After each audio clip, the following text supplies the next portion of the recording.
In the late 1800s, there was a large group of European pastors that came over to the U.S. for one of D.L. Moody's famous Northfield Bible conferences. Anybody familiar with D.L. Moody in the house today? Okay, good. For those who might not be aware, D.L. Moody was a world-famous pastor and evangelist who was born, and eventually he was laid to rest just down the road from us in Northfield, Massachusetts. If you've ever been to the Moody campus, it's a beautiful area set up on the hills of Northfield. Oftentimes in the fall, I will try to make my way down to the campus to get caught up on some reading. A few years ago, I parked myself right up next to D.L. Moody's grave, and it was just him and I, for the day. And it's just, D.L. Moody has had a huge impact on our region. If you don't know that, hopefully I'll give you a little insight today into his life. So D.L. Moody would oftentimes host groups of pastors and leaders from all over the world. And on this particular event, there was a group of people from over across the big pond, I like to say, that came over, and they were going to spend the week at the D.L. Moody campus. And the first night, each of the guests that were there, following their European custom, placed their shoes outside the rooms in the hallways, a long corridor on the campus with rooms that they would host people in. And so these guests that were European guests, they would take their shoes and they would put these shoes outside of their room in the hallway so that the hired help could take them and clean them overnight. But there was just one problem. At that time in America, there wasn't a tradition for Americans to clean and shine a guest's shoes overnight. So while walking the dormitory late at night, D.L. Moody noticed that his guests had lined up all their shoes out in the hallway, and he was determined to be a good host and not leave them stranded, not leave his European brothers and sisters feeling embarrassed by their assumption about a tradition. And so he mentioned the need that he had on the spot to some of the ministerial students who lived on campus as well. And some of the students, when he told them what he'd like to do, he was met by sheer silence. And from others, he was met with excuses for why they could not help. See, D.L. Moody had it in his mind that he was going to take all these shoes and he was going to clean them for his European guests. So Moody returned to the dorms where the guests were staying. He gathered up all the shoes on his own, and alone in his room late that night, the world's only famous evangelist at the time began to clean and polish a pile of shoes by himself. Only the unexpected arrival of a friend in the midst of his work late at night revealed his secret.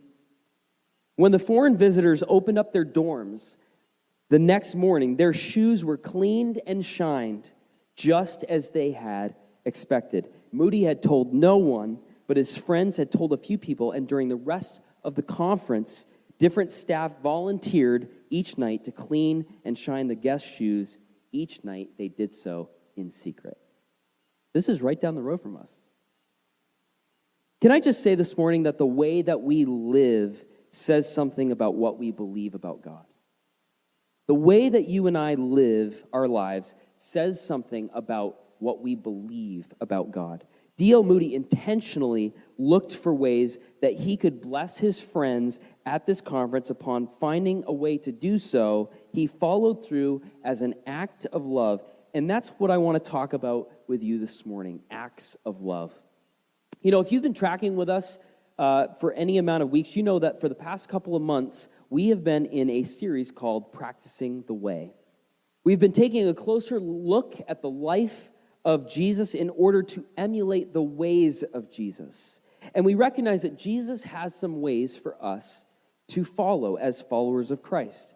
And so much like an apprentice learning from a mechanic, we have been sort of watching and observing what we have also been trying to do and act. So we talked about this early on in our series. that when a mechanic wants to learn how to be a good mechanic, they don't just gain head knowledge about a car. Like, they don't just know lots of stuff about automobiles. But they actually, at some point, have to get their hands dirty if they want to become an actual apprentice of a mechanic and actually graduate to become a functional mechanic. And so we've explored things like being with Jesus. We did a 4-part section on the idea of formation, this idea that, the practices and the habits of your life that are going on right now or not going on right now are literally shaping the type of person that you'll be in 5, 10, 15 years from now. We looked at themes like pain and suffering, pretty pertinent to our world. Last week, I said we focused on the theme of confession. Next week, we will actually conclude our series. But we will never conclude our mission. So I want to make that very clear. We will conclude a series, but we will never conclude our mission to practice the way of Jesus together. It drives everything that we want to be about as a new church. We are very interested in the life, death, and resurrection of Jesus Christ. Amanda read from our passage in John 13 today, and we see this sort of famous setup where Jesus is taking part in the Feast of Passover. If you've been around for any consecutive length of time here, you know that at this point we observe the Lord's table or communion as a church each Sunday. That is a change from how I grew up. And also, if you were part of Elm City Church, currently we were celebrating weekly. But we made a decision early on to begin to observe the Lord's table every time we get together. And it's just a way for us to recenter ourselves back upon what Jesus has done for us. It's also the reason that we have this beautiful cross, to remind us that someone else paid the price for you and I's sin. And we talked about that very clearly as well last week. But if you've been following along with us, you know that communion is something that we do regularly. And where we find ourselves in the passage that Amanda read from John this morning is in this moment. It's in this moment. Jesus, it's Thursday night of the Passion Week, the week leading up to Jesus' death and his burial and his resurrection. These are some of Jesus' final moments with his closest friends. For the Jewish people, they are celebrating the Feast of Passover. Now, this is a holiday season, much like the one we're about to go into. Anybody excited about the holiday season coming up? Ooh, me too. I'm so excited about the holiday season. There are so many changes and transitions that have happened for myself and our family this year.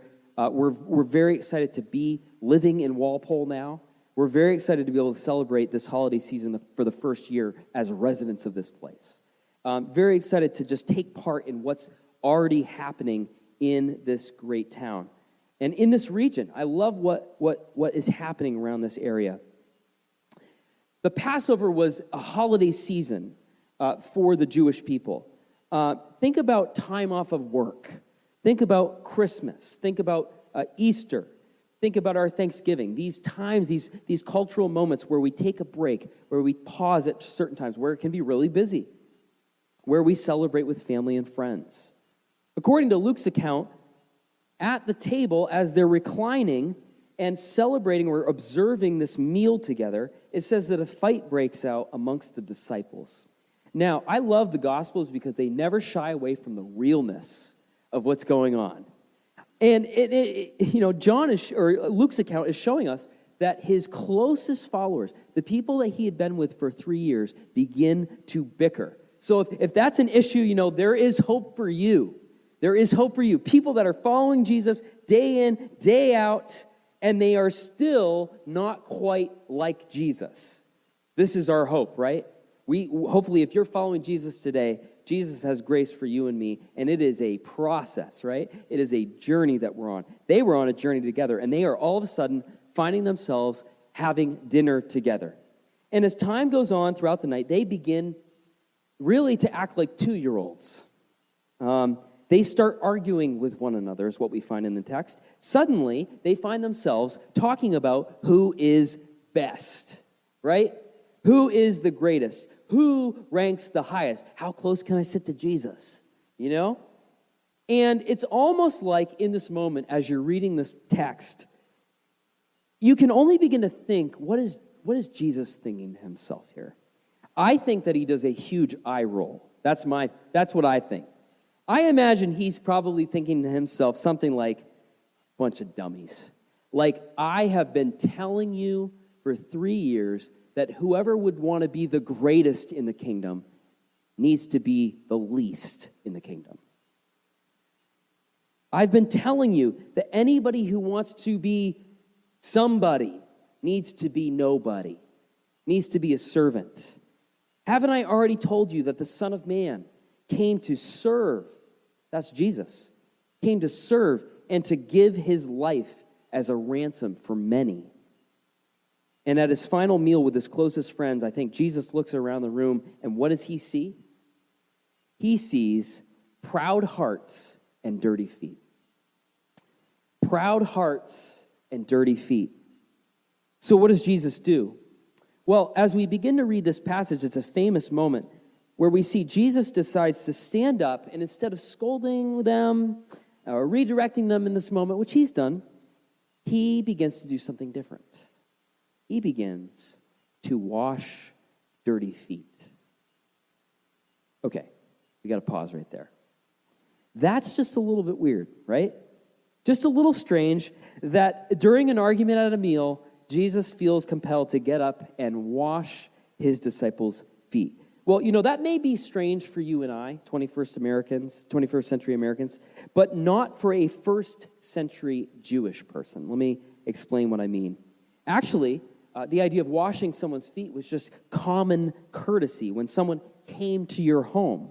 For instance, if you were to come to my home and hopefully you will soon, on a maybe a fall evening, a brisk day in November, I'd probably take your coat and offer you a warm drink. In Jesus' time, if you came to someone's home, they would greet one another with a kiss on the cheek and offer to wash your feet. These are the cultural distinctions between us, but no less important. But something to keep in mind here is that in Jesus' time, the host, this is key, the host of the party would never be the one to wash the feet of his guests. That job was reserved for the household servant, because not only would this have been a humiliating task for the host, but it was also a sign of the prestige and the power of the one hosting. It was like they were saying, I'm going to show you how important I am by having someone else do the dirtiest job. Now, let's be honest. Feet are essential, but they're kind of gross, right? If I came to your house, there is no way that you are offering me a drink followed up by a pedicure, especially if you saw these feet. There is an ongoing joke in my family. My entire family make fun of my feet because my toes are long and gangly. I'm like a men's 10 and a half, but if you were to, cut my toes off, I might actually just be a solid 9. But, sweet revenge, my kids have my feet. So, over time, as kids grow, and, you get like these chuckles and poking the bear. But then we begin to discover, actually, I think they have your feet, Justin. And so the joke's on you guys. This is what we're dealing with in the Barney home. Jesus, the night before he gives his very life on a cross, he looks around the room and he sees proud hearts and dirty feet. And so what does he do? He gets up. It says that he puts on a servant's apron. Now again, Jesus, the host, prestige, power. The host, the one that is serving, has a bunch of people to do this for him. Jesus gets down, puts on a servant's apron, a towel. He grabs a basin of water. Can you imagine this moment? The disciples know this tradition. They know what it means to be hosted. They know what it means to be served by someone else. They cannot imagine this moment where Jesus, their king, is going to get down on his knees to wash their feet. Peter, one of Jesus' closest followers, his reaction is very telling in this moment. He says this. He says, "You shall never wash my feet." Never wash my feet. See, Peter knows the gravity and the weight of what Jesus is doing. Why would he bring himself this low? Why would he stoop down to wash the feet of his disciples, especially as they find themselves in an argument? But Jesus loved his disciples right to the very end with tangible and practical acts that were reserved for the lowest of the low in that society. You know, if we're honest with ourselves, there are all kinds of things that we feel like we're too busy or too important to do. I mean, you know what I'm talking about. You get caught in those moments with those people, and you just don't want to do it. I mean, I'll be honest. There are people that I'll see coming down the road, and I'll want to turn the other way because I just can't be bothered. I'm too busy. Don't they know? I've got 3 kids and a crazy life, and just still trying to get undug out of boxes everywhere. It just never ends. A full sports schedule for kids, trying to bring one kid here and one kid there. Working on the church, which is in formation, which requires just a lot more attention in a lot of areas at once. There are so many things that I want to avoid, and people's problems that I just want to dodge or pass off. Why? Because it can be draining, right? It's a temptation to think that, I've paid my dues. Somebody else can deal with that. Somebody else can do that. But when I'm open, Jesus has this ability of redirecting my selfish heart when I'm open to him. And when we get outside of ourselves, when we have eyes to see and ears to hear and a heart to care, we can be used by Jesus in the ways that Jesus was used. I'm going to say that again. We can be used by Jesus in the ways that Jesus was used. And as a church that wants to practice the way of Jesus together, this, I will contend, has to be a mark of followers of him, followers of Jesus. This has to be our leading edge, that we follow Jesus in the ways that Jesus wants to be followed. This is the temptation for us. I really love these parts about Jesus, and those parts are optional. I love what he does for me here. But that part, I don't know about that. Jesus wants all of you, and he wants you to follow all of him. And that is a process, and that is a journey, but that is what he is after.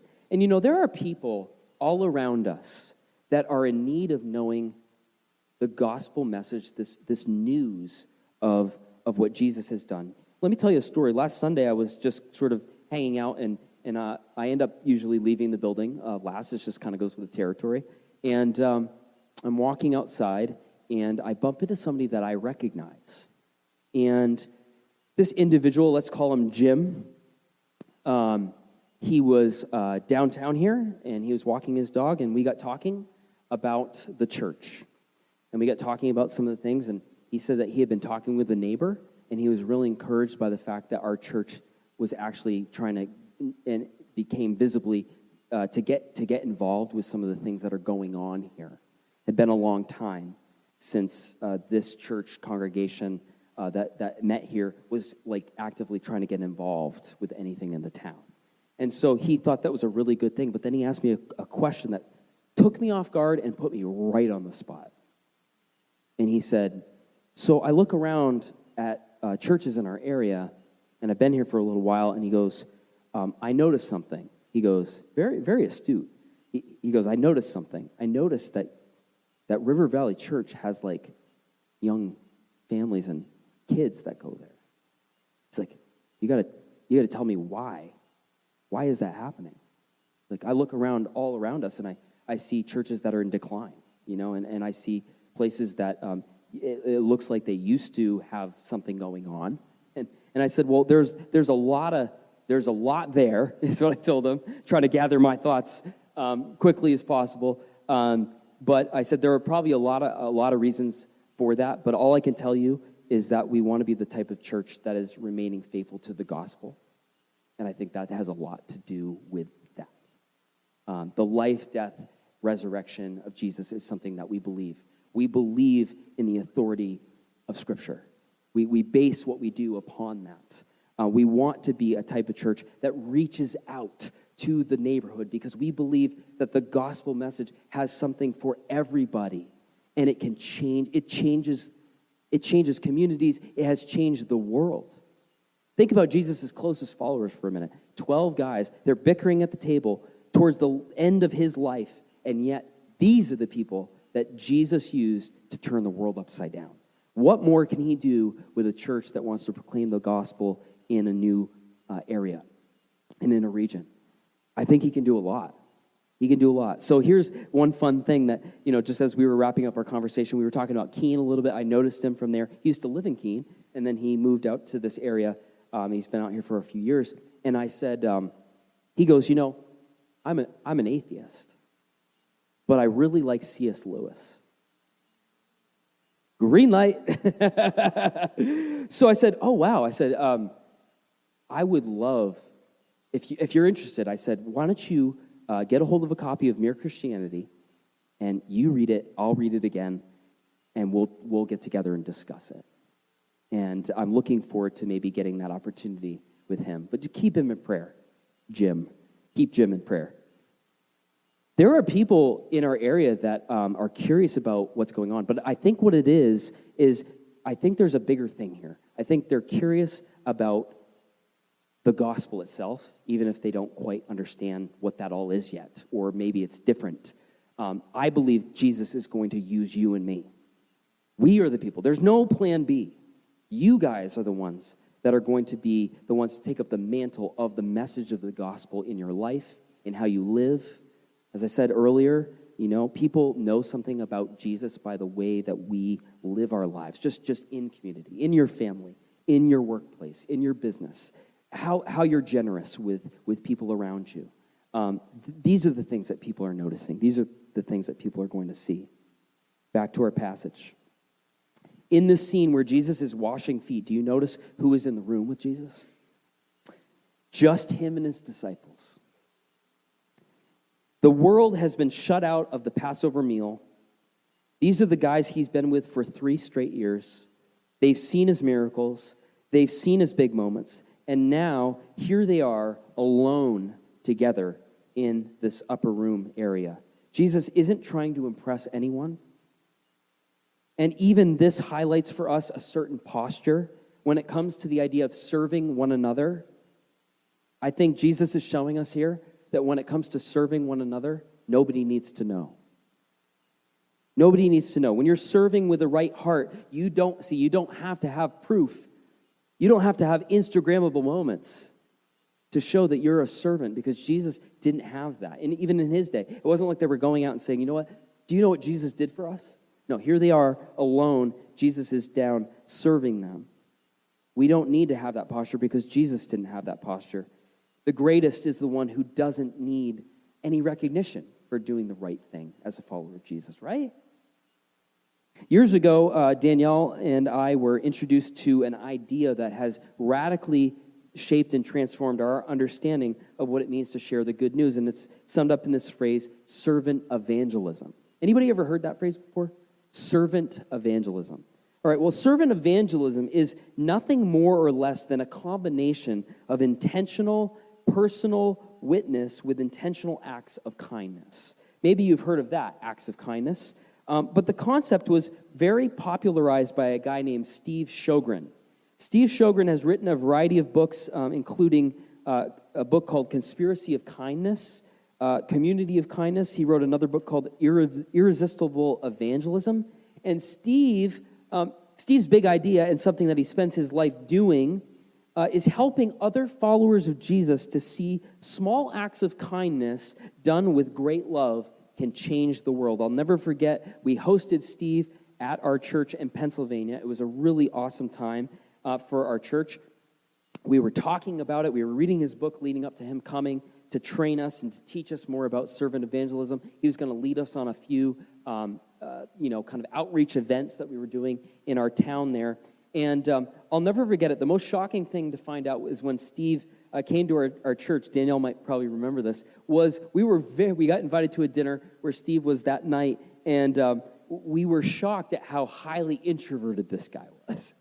And I would even say socially awkward. I mean, there was a moment where we had eaten dinner, and you'd think, you'd eat dinner together, and then you'd spend some time talking and chatting and kind of getting excited together, about what God was going to do. Nope, not Steve. We ate dinner, and he quickly excused himself from the table, and that was the last we saw Steve that night. But then he spoke at our church the next day, and Steve, just like when he got up to speak about what God had done in his heart and in his life, and how he was encouraging and modeling for us what it meant to look like, to go out and to simply share the love of Christ through acts of kindness with those around us and in our community, he just shined. And I remember a couple things that we did as a church back at the time that were really fun. We did this dollar car wash. And so, most people that think you're going to go do a dollar car wash, they show up, and they're like, oh, $1 to get your car washed, and it usually goes to a good cause. And so we did a dollar car wash. We set everything up, and we had signs that said dollar car wash. And as people pulled into this parking lot where we were washing cars, we'd roll down the window, and we'd tell them, it's a dollar car wash, so here's $1. And we just completely reversed the entire thing around. And they weren't giving us $1. I have some video footage of the look on some of these people's faces when they find out that they're not paying anything for this car wash. And we did good car washes.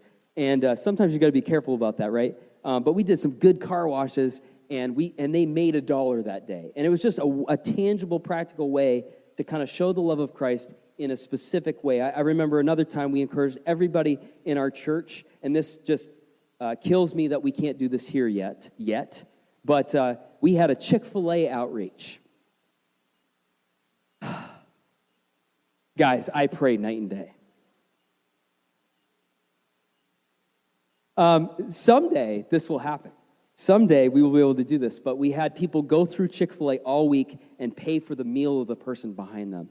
And I walked into our church that one Sunday after the weekend event. Everybody had gone out, and I walked in, and there was a voicemail on our church phone system, and I played it, and on the other end, it was a woman, and she was a single mom, and she left a message, and it went something to the effect of like, somebody paid for my meal this week, and you have no idea the place that I was in financially. You have no idea. Like, she had like 3 kids, single mom, trying to do her best to raise them, and she's like, this is the nicest thing that anybody has ever done for me. I'll never forget that. This is the nicest thing that anyone has ever done for me. And we just encouraged our people to pay for somebody's meal behind them as they're going through the Chick-fil-A drive-thru. Guys, we cannot underestimate small acts of kindness done with great love can change the world. Can change the world. So what do we do from here? Well, I just want to say this. We're going to be the type of church that tries to engage in these types of things because we believe that small acts of kindness done with great love can change the world. And so we want to be part of that story in the River Valley. And how can we begin to do that? Well, we're already starting.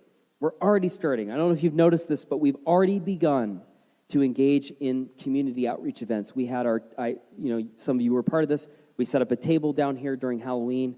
It was so fun to be part of what was already happening in the town, to meet people, to bless people. We had several people come up. They're like, we did hot apple cider at the table, and, we had multiple people asking us, do we need to pay for this? No, absolutely free, because we believe God's love is free.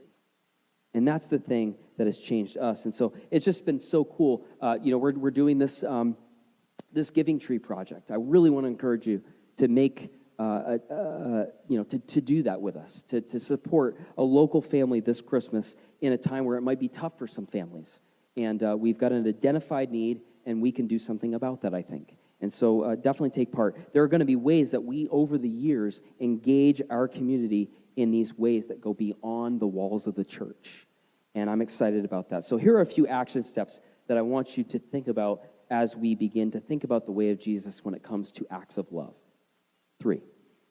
The first one is pray. I know that might sound a little cliche, but we should pray because Jesus asks us to pray. Do you notice that Jesus spent a lot of time in prayer? Like, he probably could have been more productive in many ways, according to the kind of, status quo, but he actually got away to pray a lot. And so prayer is important. Prayer means something. Ask God, is this something that you're asking me to do? When you come in contact with someone this week, or when you see a need, or there's a situation, instead of like that, I don't have time for that. I want to encourage you to pray this week, and I believe God will open up some opportunities for you in the coming months and weeks. Number 2, if you are a journaler, if you like to write things down about, what's going on in your life spiritually or otherwise, I want you to write down some opportunities that you had when you were really looking for them, especially when it comes to this coming week. Write down opportunities when you were really looking for them. And then also, don't be afraid to remember the ones that you missed. Not to shame you, but to show you that God is still in the business of refining you. And then finally, try something. I want to encourage all of us that small acts of kindness done with great love can change the world. What is the thing that you could do for someone else this week on behalf of Jesus so that they can know the love of Christ? Small acts of kindness. In conclusion, Jesus, the master of the universe, the King of Kings, he looked around the room and he saw proud hearts and dirty feet. And he did something. He actually did something. He got up and he served the people. And it's instructive that this act of servanthood, this washing of the disciples' feet, occurred only a short time before the supreme act of servanthood of Jesus going to a cross and dying for the redemption of mankind. Let that be our posture today. Let that drive our practice as a church. And as we do that, I believe that we will begin to see change in our culture.